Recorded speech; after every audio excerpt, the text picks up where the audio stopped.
Hey guys, Ramsey here. Welcome to another video. Tonight we have a late night insight video on a fragrance that my brother from another mother, Rich Mitch, absolutely raved about in the fall winter campaign of 2024. And it almost turned myrrh into the note of the year, if you will. And this is called Myrrhe Ardente from the great Annick Goutal house. Very, very sadly discontinued. And I have been wearing some of these niche house fragrances that I have greatly overlooked, let's say. One house that I greatly overlooked is Maitre Parfumé Ardente. I have I haven't reviewed any from this house on the channel, I don't believe. Very, very sadly overlooked this house. I'm wearing Bois de Turkey today, and there's some similarities, I think, between MPG and Annick Goutal as a house.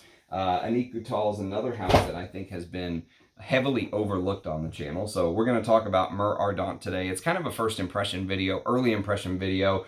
This is discontinued and hard to find, so God knows if I'll ever be able to find a bottle. But I can tell you right now, it is absolutely full bottle worthy, and I would love to add this to the scent arsenal one day.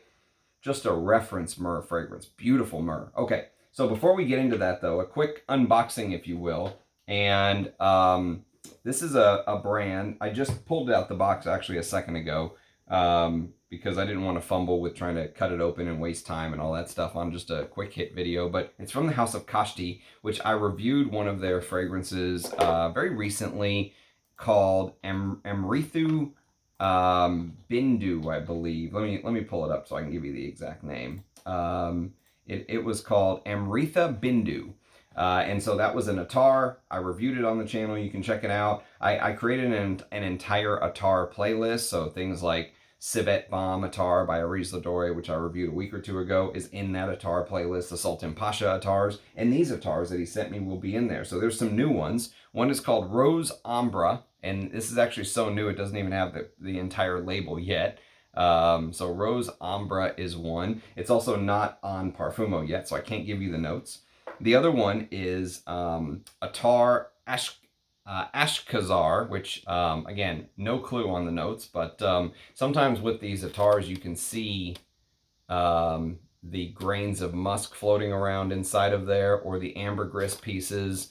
And so from the little top here, you can smell Attar sometimes through this, even though this plugs it up really good and it doesn't leak. Even if you flip it upside down, you can still smell some of it that gets around the rim, and they smell beautiful. Go check out my review on Amritha Bindu if you want kind of a quick breakdown on the house.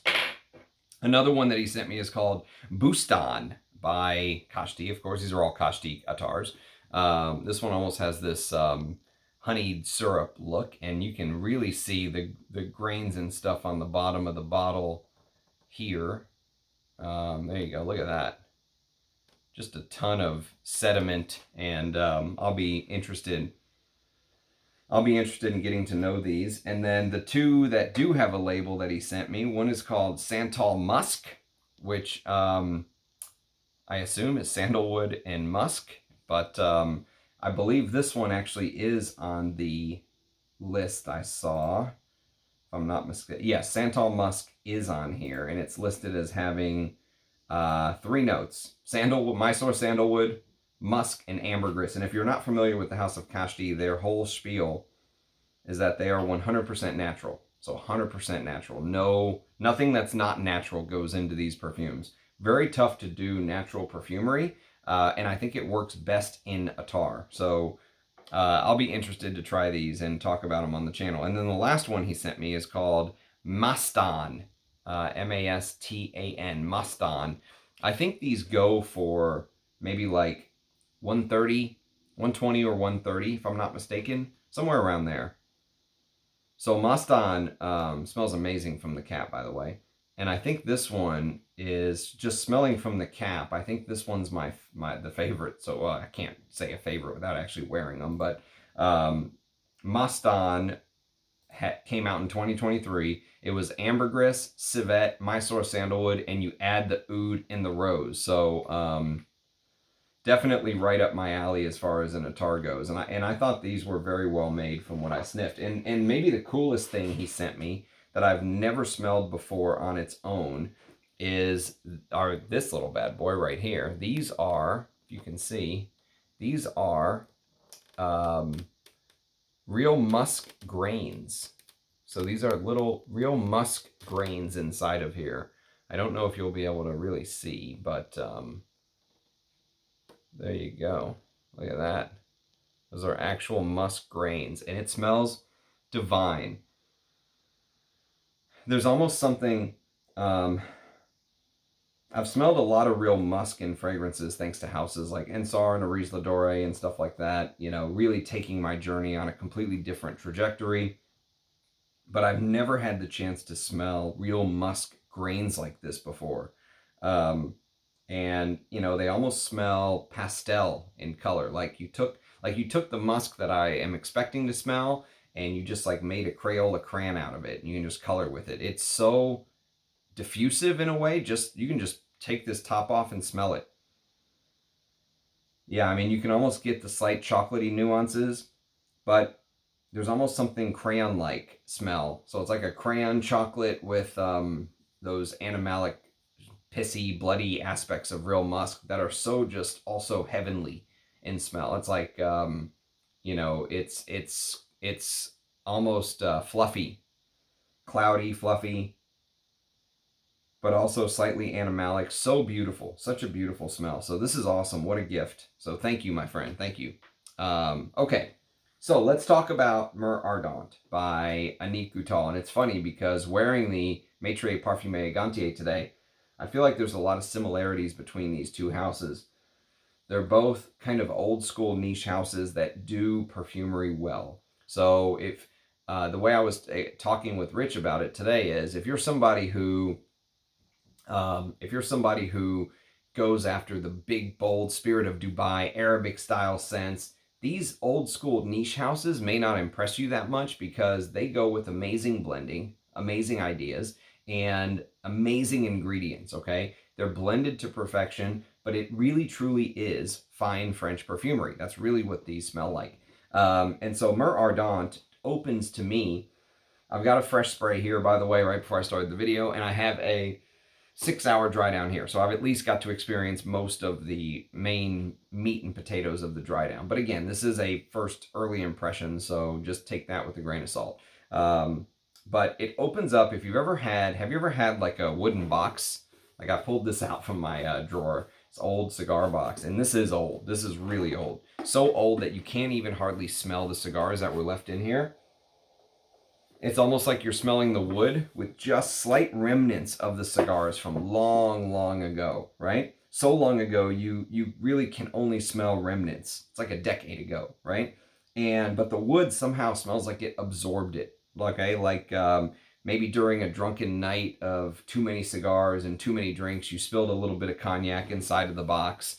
Or you spilled like a little bit of rum and coke or something inside of the box, and you closed it up. You smoked the last cigar, you closed it up, you threw it in the backyard or something. Dirt got pushed on top of it over time, and pretty soon you kind of dug it out, you dusted it off, and you opened it up, and you just got this hit of this old woody kind of buried box, right? And added to that wooden box is kind of the soaked up phantom almost smell, remnants of old tobacco and maybe this slight booziness, because myrrh can sometimes be boozy, okay? And so the thing about this Goutal fragrance is how well it's constructed, from execution to idea to the ingredients, off the charts smell. And I've kind of heard reviewers say things in the past like, oh, this fragrance is blended to within an inch of its life. And I never use that term, or at least very rarely have I ever said things like that. This is one such fragrance that I can pronounce that this is blended to within an inch of its life. It is so beautiful. And, you know, Rich Mitch talking about some of these houses, he was talking to me today about how it seems that they have good ideas, obviously, but they don't just have good ideas. They don't just have good blending. They also give you like a little bit of a twist, you know? And at the same time, they kind of keep the best bits of fine French perfumery and elegance and refinement and grace and style and all of that stuff, right? And it is absolutely beautiful. I really think that the myrrhe in here is a reference myrrhe. Like if you were writing a book on perfume and you were going to put like 1 or 2 fragrances as like a reference lavender, reference oud, this could be the reference myrrh fragrance. It is myrrh in the top and myrrh in the base. So you get myrrh and you get myrrh, true to its name, Myrrhe Ardente.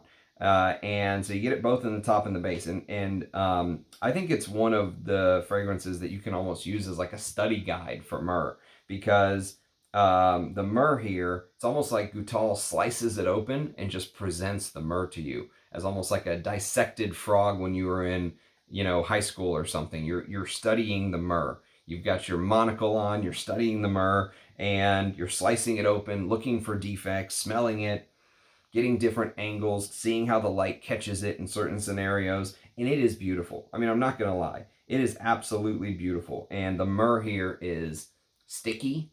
It's balsamic.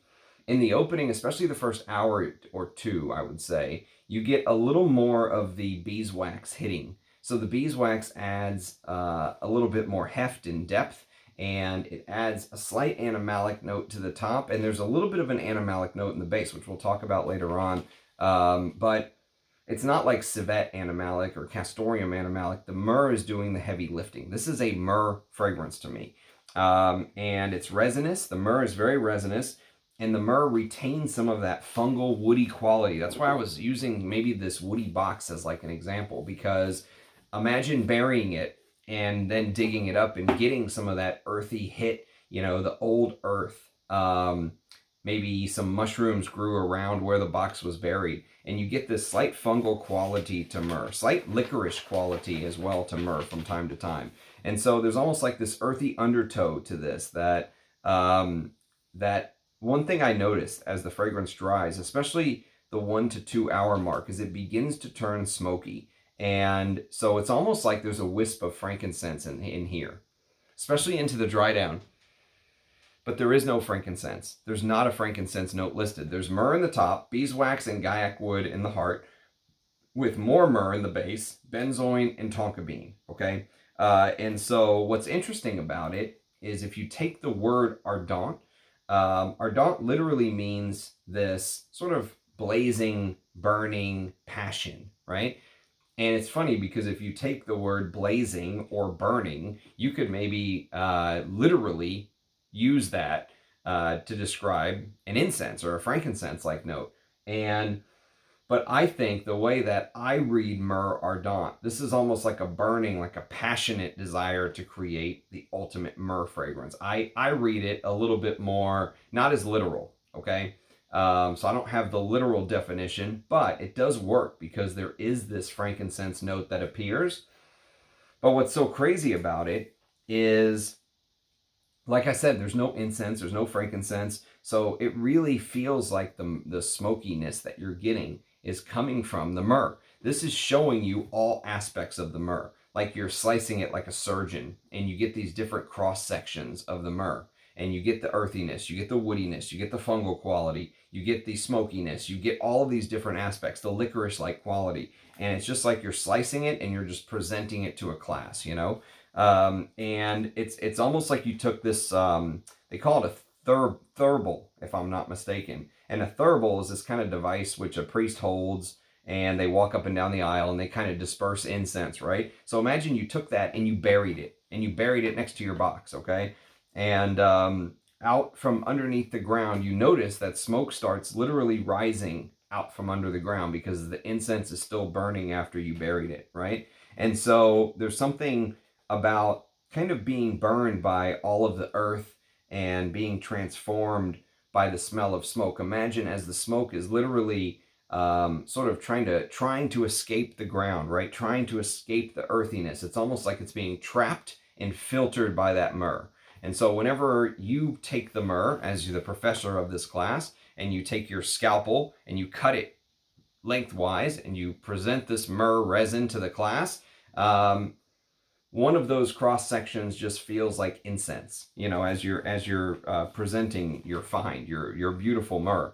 And it's almost as if the smoke that you're smelling was transformed, almost like water running through a water filter would be transformed and cleansed. It's almost like the smoke was transformed while running through this myrrh.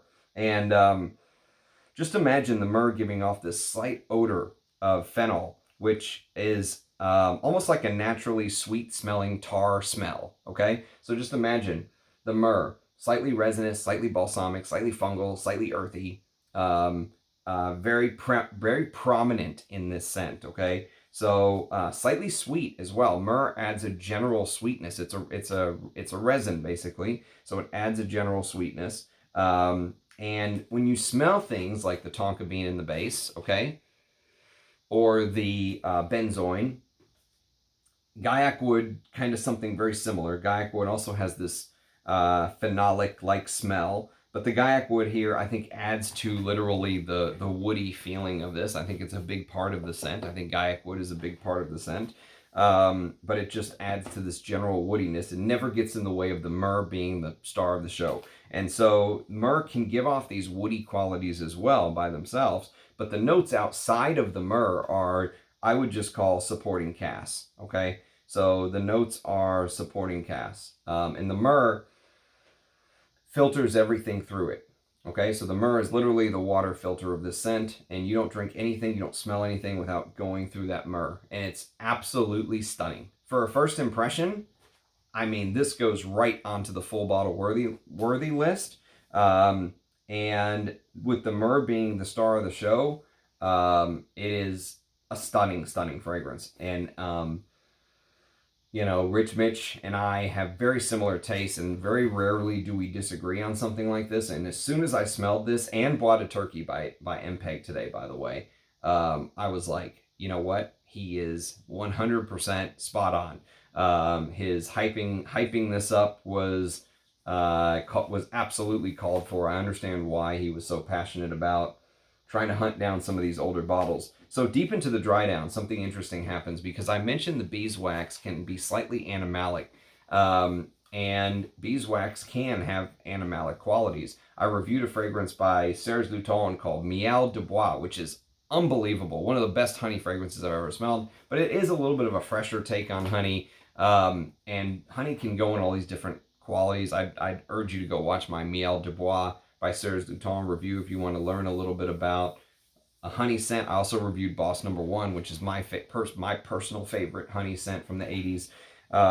And so deep into the dry down, this animalic, I wouldn't even call it animalic, because animalic may give you a little bit of a misnomer. You may think that it smells like civet or castoreum or hyrax. It doesn't. It's not animalic like that. It's almost animalic like you would imagine something ever so slightly funky.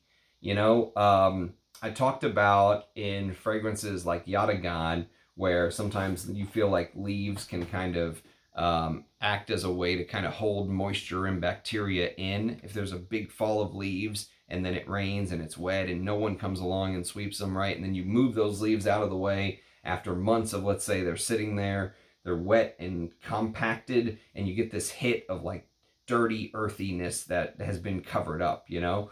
There's something slightly funky about this into the dry down, and that is the myrrh. That is the beautiful high quality myrrh into the dry down. I think as a frag head, having something like this contrast, the slightly animalic touches from the honey, the beautiful cola aspects of the myrrh, because myrrh can sometimes give off a slight cola feel, like a slight, you know, Pepsi, Coca-Cola like feel. And then I mentioned that little bit of booziness. It can sometimes also give off boozy aspects. It's a very complex resin. One of my favorite resins. Myrrh and frankincense goes perfectly, but the way that they had the myrrh here, or the incense smell, myrrhe ardente, the blazing, burning, passionate myrrhe, ardente, or you could even say fervent or enthusiastic. You know, that's a good word. It feels like they were enthusiastic to create the best myrrh fragrance they could. But also ardent can mean the blazing and the burning. So you get that incense from the myrrh quality. It's just divine. I mean, it's a beautiful, beautiful niche fragrance. I would absolutely have a bottle of this if it were possible. So yes, this is first impression for me, but I mean, about as good of a first impression as you could have, compared to about as shit as a first impression that you could have with the Jaseda fragrance today, which that review, I think Fragcom is having a lot of fun with that one. But this is probably much more for my speed, the people on my channel, that follow me. This is much more your speed. You know, if you're somebody who likes studying ingredients and you have not hunted down a true and proper myrrh fragrance, Myrrhe Ardente should be right at the top of your list. I'm probably shooting myself in the foot by saying that, because I would love a bottle one day. Makes it harder for me to find, but that is honestly my take on it. One of the best myrrh fragrances I've tried. So thank you, Rich, for your generosity. I really enjoyed getting to know Myrrhe Ardente, and I can't wait to get to know more of those Maitre Parfumé Agentier fragrances. So lots of good stuff coming up on the channel. As always, if you guys have experience with Myrrhe Ardente or any of these Kashti fragrances we discussed, or if you've smelled straight musk grains before, I'd love to hear your thoughts. Leave a comment. Let me know what you think. I love the interaction with you guys, the back and forth. We are steadily growing at a clip of like 500 subscribers a month, but we're still small enough where I can try to interact with each and every one of you. So leave a comment if you can. Tell me what your thoughts are on the video. Appreciate everyone watching. Thanks for the support. Cheers as always. Have a good night. Catch you next time. Bye-bye.